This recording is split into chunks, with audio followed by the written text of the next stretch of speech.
नमस्कार। आपके अपने YouTube चैनल पर मैं वंदना आपका स्वागत करती हूँ। आज इस वीडियो में हम शैक्षिक रूप से पिछड़े बालक क्यों होते हैं, उनके कारण और उनके उपचार या उनकी शिक्षा के बारे में चर्चा करेंगे।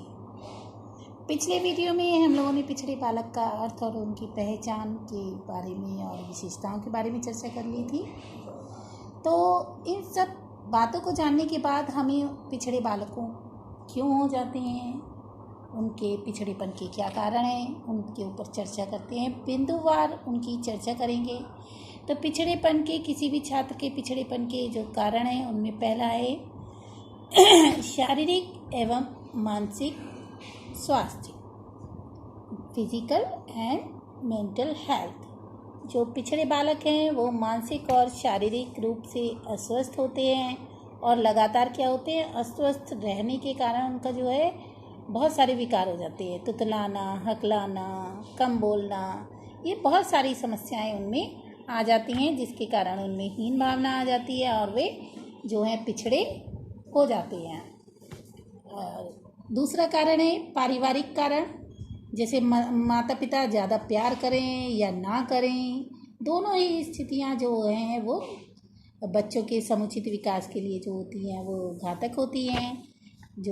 और कई परिवारों में क्या होता है कि माता पिता में ही जो है संबंध वो इतना ज़्यादा खराब होता है, तनाव रहता है, ऐसे में भी बालक की जो पढ़ाई का माहौल नहीं बन पाता है और ये कारण भी उनके पिछड़े बालक बन जाने के कारण बन जाता है।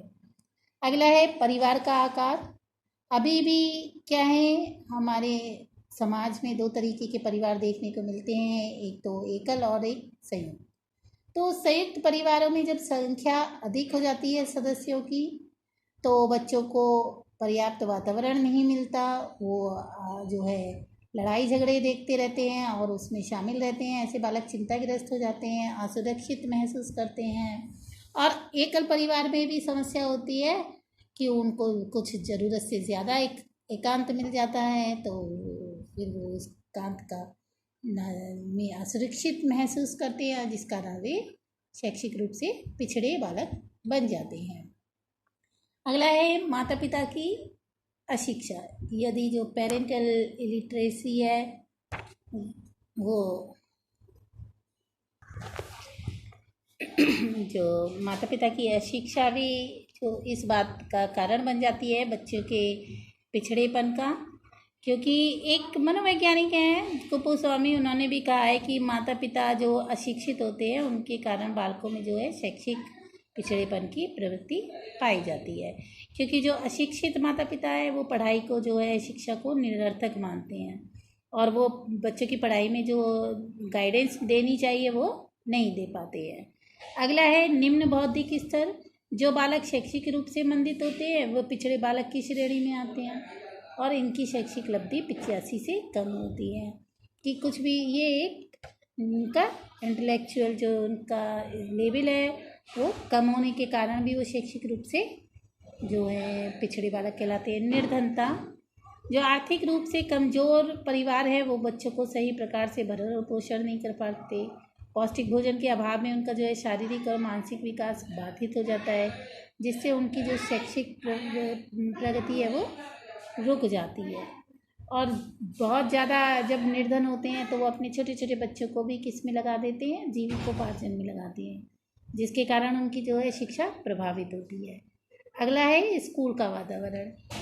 जैसे स्कूल में छात्र बहुत ज़्यादा एब्सेंट रहे तो भी वह पिछड़ा बालक बन जाता है, या शिक्षक की जो विधियां हैं वो समुचित ना हो, इस कारण भी बालक में पिछड़ेपन आ जाते हैं।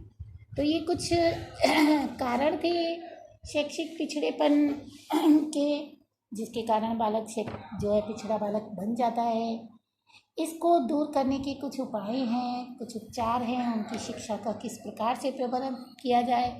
किसी भी प्रकार से ये प्रश्न पूछा जा सकता है कि इनका उपचार या पिछड़े बालक की शिक्षा का किस प्रकार की होनी चाहिए। इसको भी हम लोग बिंदुवार समझ लेते हैं कि ऐसे बालक जो पिछड़े बालक हैं उनको किस प्रकार से शिक्षा दें, किस प्रकार का उपचार दें कि वे पिछड़ेपन से जो है वो थोड़ा बाहर निकल के आएँ। तो ऐसे में हम सबसे पहला बिंदु लेते हैं, उपयुक्त वातावरण प्रदान करना है। यानी बालक को, जो पिछड़ा बालक है, उसको उपयुक्त वातावरण दें, परिवार का वातावरण सुधार दे, माता पिता का सहयोग मिलने लगे, तो वह पिछड़ा बालक अपने पिछड़ेपन से बाहर आ सकता है। दूसरा है विशिष्ट विद्यालयों की स्थापना। इस प्रकार के बालकों के लिए, यानी शैक्षिक रूप से पिछड़े बालकों के लिए विशिष्ट विद्यालय होने चाहिए, जहाँ जो है एक समान बालकों का समूह होता है। यानी किसी दूसरे बच्चों को देखकर उनमें एक हीन भावना नहीं आती है। विशिष्ट विद्यालय में भी बालक जो है अपने जैसे ही अन्य बालकों को पाते हैं, तो वह जो है उनका जो विकास है वो और अच्छे से हो जाता है। एक समान कक्षा में उन्हें अपनी कमियों का एहसास नहीं होता है, तो वो अपने आप को हतोत्साहित महसूस नहीं करते, और हतोत्साहित महसूस ना करने के कारण वो अपने पिछड़ेपन से धीरे धीरे बाहर आने लगते हैं। अगला है विशेष पाठ्यचर्या। यदि पिछड़ा बालक कुछ ज़्यादा विशेष है, तो ऐसे बालकों के लिए विशेष पाठ्यचर्या का निर्माण किया जाना चाहिए। यानी कि उस पाठ्यचर्या में जो विषय हैं वो सरल होने चाहिए और बच्चों की रुचि के अनुसार हो जानी चाहिए। अगला है विशेष शिक्षण प्रवृत्तियों का प्रयोग। पिछड़े बालक की कक्षा में शिक्षण में विशेष प्रकार की शिक्षण विधियों का प्रयोग करना चाहिए, जैसे कि सरल और रुचिकर शिक्षण विधियों का प्रयोग करें, सहायक सामग्री का प्रयोग करें, और अधिक समय तक, यानी थोड़े समय में थोड़ा ही पढ़ाएं, अधिक समय में एक समय में अधिक ना पढ़ाएं, और पढ़ाने की गति भी कैसी रखें, थोड़ी धीमी। और इसके अलावा बार बार उनको अभ्यास कराने का कार्य देना चाहिए, और नैतिक शिक्षा उनको अवश्य प्रदान करनी चाहिए। अगला है शारीरिक या मानसिक, जो भी यदि शैक्षिक बालक रूप से पिछड़े बालक में आपको दिखाई दे, तो उसके शारीरिक और मानसिक दोष हों या रोग हों, उनके चिकित्सकीय उपचार का प्रबंध करना चाहिए। यदि उन्हें कोई देखने, सुनने, बोलने ऐसी कोई समस्या है, तो उसके उपचार के लिए जो है प्रबंध करना चाहिए। जैसे यदि देखने में प्रॉब्लम है या सुनने में प्रॉब्लम है, तो कक्षा में उन्हें आगे बिठा देना चाहिए, तो भी वे जो पिछड़ेपन से अपने आप को उबार लेंगे। अगला है आर्थिक सहायता। जो छात्र शिक्षा प्राप्त करने के लिए फीस देने में सक्षम नहीं होते, उनको निःशुल्क शिक्षा दे देनी चाहिए, क्योंकि फीस की चिंता उन्हें पढ़ने नहीं देती, वो तनाव में रहते हैं। अगला है योग्य अध्यापकों की नियुक्ति। पिछड़े बालकों के सुधार के लिए एक अच्छे अध्यापक की अत्यधिक आवश्यकता होती है। पिछड़े बालकों को शिक्षा देने के लिए जो है प्रशिक्षित अध्यापकों की ही नियुक्ति होनी चाहिए, और बालकों से शिक्षक का संपर्क बना रहना चाहिए, और उनका व्यवहार भी सहानुभूतिपूर्ण होना चाहिए। इस प्रकार के जो हम शिक्षा की व्यवस्था के माध्यम से पिछड़े बालकों को कुछ हद तक जो है सामान्य श्रेणी में ला सकेंगे।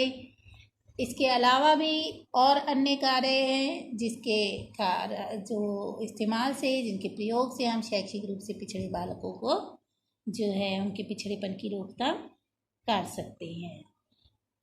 कुप्पुस्वामी ने कहा है कि बालकों के पिछड़ेपन के उपचारों के लिए जो है अध्यापक को, अभिभावकों को, चिकित्सकों को, और जो आपके सोशल रिफॉर्मर्स हैं उनको भी मिलकर प्रयत्न करना चाहिए। जैसे कि आप जो हैं अगर अशिक्षित माता पिता हैं, तो उनको प्रौढ़ शिक्षा के माध्यम से जो है शिक्षित कर देने की सलाह देनी चाहिए, और इसके अलावा पौष्टिक भोजन की व्यवस्था उनके लिए कर देनी चाहिए, और व्यक्तिगत विभिन्नता पर जो है कक्षा में व्यवस्था करनी चाहिए शिक्षण विधियों की। इस तरीके के और भी उपचार के माध्यम से हम लोग शैक्षिक रूप से पिछड़े बालकों को सामान्य बालक की श्रेणी में कुछ हद तक लाने में सफल हो सकते हैं।